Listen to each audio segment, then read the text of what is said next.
At the age of 86, gay icon Tab Hunter revealed shocking truths about his Hollywood love life. And not all of them were glamorous. It's a journey from an abandoned boy to an international sex symbol filled with dark secrets, betrayal, and ultimately, the power of resilience. If you grew up with classics like Casablanca or stars like Humphrey Bogart and Joan Crawford, this story will make you reflect deeply, tug at your heartstrings, and even surprise you with the hidden corners of Hollywood's golden era. Tab Hunter was born on July 11, 1931 in a New York City hospital to a troubled family. His mother, Gertrude Gellen, was a German immigrant, only 20 years old when she gave birth to him, and his father, an irresponsible man, wasn't even present at his birth. He stopped by briefly, tossed a cheap candy bar onto the hospital bed, and left, refusing to name his son. The birth certificate simply read, male. Gertrude was left to raise two sons alone, Arthur and his older brother, Walt. It was a tough start, wasn't it? In the 1930s, a single mother in America faced harsh social judgment, poverty, and isolation. Gertrude worked tirelessly to provide for her boys, and Arthur and Walt learned to look out for each other. Walt, the protective older brother, guided the shy Arthur, who always avoided attention. Arthur grew up in a strict Catholic environment, but lacked a father's love, leaving him feeling lost from a young age. According to his autobiography, Gertrude provided everything except emotional warmth, shaping Arthur's introspective and reserved personality, always pushing negative emotions out of his mind. When the family moved to Los Angeles in the 1940s, Arthur grew even more self-conscious. He felt out of place, among others, always like an outsider. Then as a teenager, his striking good looks, golden blonde hair, deep blue eyes, and a tall, athletic build began drawing intense attention, especially from girls at school. They chased him through hallways, screaming, forcing him to hide in empty classrooms or lockers to escape. But this attention only heightened his anxiety, as Arthur soon realized he was attracted to men.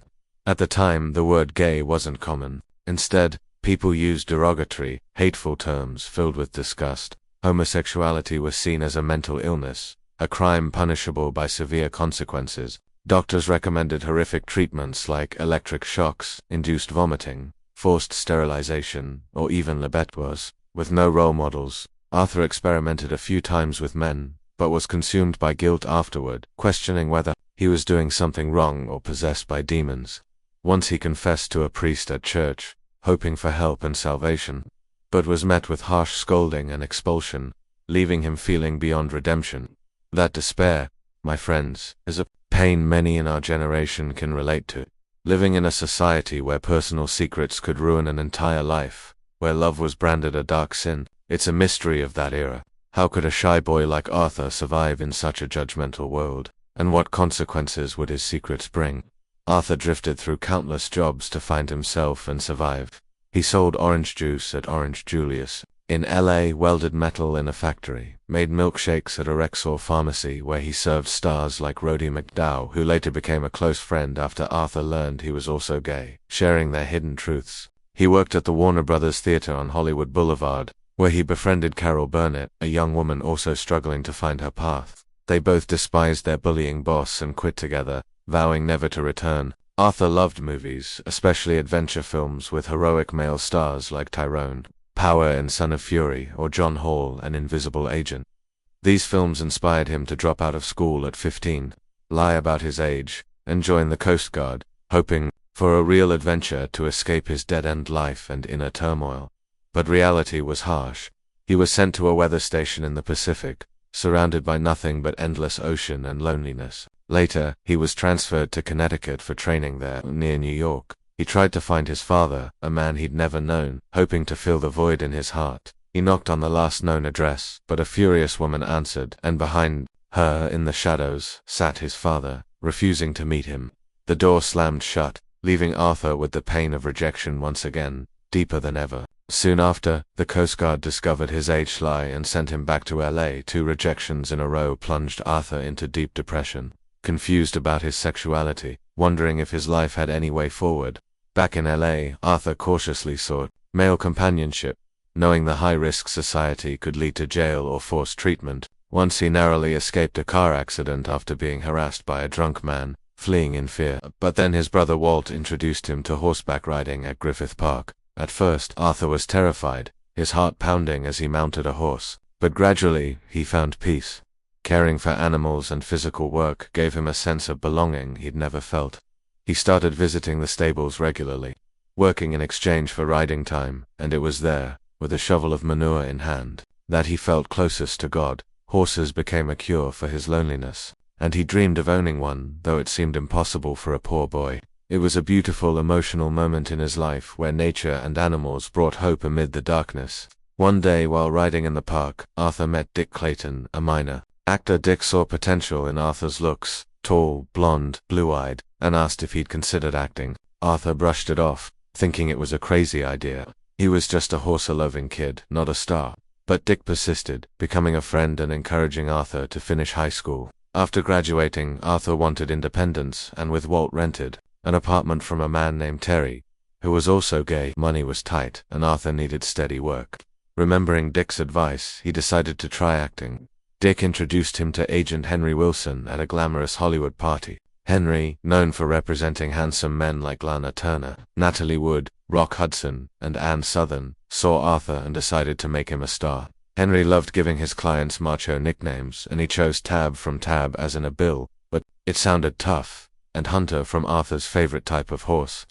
Arthur Gallion didn't like the new name, but Henry didn't care. As he left the party, Arthur became Tab Hunter.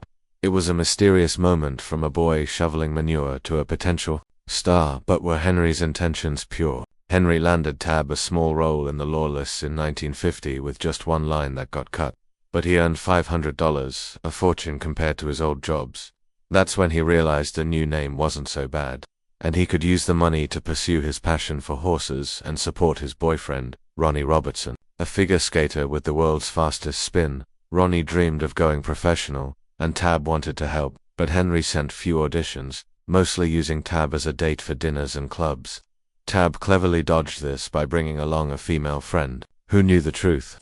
His career stalled and he took odd jobs and government assistance. One night in October 1952, Terry invited Tab to a party in Walnut Park. Tab thought it was just a fun gathering, but it was a meet for gay men. He hid in the kitchen, scavenging free food when police raided the place. In the 1950s, gay gatherings were considered criminal, lewd and lascivious acts tied to theft. Some say a guest invited an undercover cop from a bar. Others claimed neighbors called because they hated homosexuals. Either way, Tab and others were hauled to jail. Normally, they'd face fines, jail time, and public shaming in the press, ruining their careers. Tab worried about his mother and his budding career. Luckily, a guest called lawyer Greg Boza, a studio attorney who handled scandals. Boza reduced the charge to disturbing the peace with a small fine, probation, and no press coverage. Tab swore to keep it secret. That was his first scandal, a dark mystery that nearly ended everything. But his career still floundered, and Tab fired Henry, who was furious and spread vicious rumors, like Tab being named after a sleeping Tab for being boring in bed. It was a feud full of mystery and betrayal. With new agent Dick Clayton, Tab auditioned for Island of Desire in 1952 at United Artists. Screenwriter Stephanie Nordley asked him to take off his shirt, and she cast him as a sailor opposite the alluring Linda Darnell. The film released. Critics panned his acting, but female fans went wild for his physique. Fan mail poured in. Magazines put him on covers and linked him with Debbie Reynolds. Directors took notice, and Tabland landed macho soldier roles like Battle Cree in 1955 and The Girl He Left Behind in 1956.